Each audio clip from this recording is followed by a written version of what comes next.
সরকারি company Bangladesh shipping corporation বিএসসির বহরে ৩৪ বছর পর যুক্ত হলো নতুন জাহাজ। মঙ্গলবার সকালে লন্ডনে আনুষ্ঠানিকভাবে হস্তান্তর করা হয় বাংলার প্রগতি নামের জাহাজটি। বান্ডেল থাকলে প্রতি সেনমানিতে টাকা বাঁচবে। বিকাশ সেনমানি বান্ডেল কিনে জিতুন প্রতি লেনদেনে।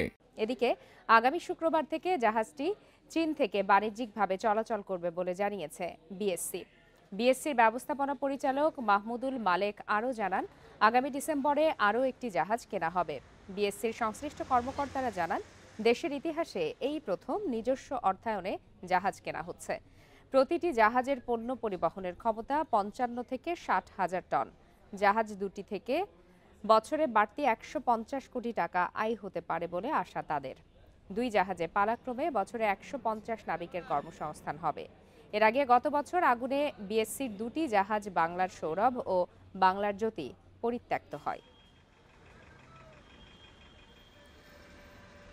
লন্ডন টাইম বা ব্রিটিশ স্ট্যান্ডার্ড টাইম সকাল ৬:৩০ থেকে শুরু করে আমাদের প্রোটোকল অফ ডেলিভারি শুরু হয়েছিল এবং অফিসিয়াল ডেলিভারি হ্যাজ বিন ডান। বাংলার প্রগতি জাহাজটা বর্তমান বিএসসি কে হস্তান্তর করা হয়েছে এবং অক্টোবর মাসের ২৩ তারিখে ফিজিক্যাল ডেলিভারি সম্পন্ন হয়ে আশা করছি ২৪ বা ২৫ তারিখে জাহাজ সেল করে কমার্শিয়াল এমপ্লয়মেন্টে চলে যাবে।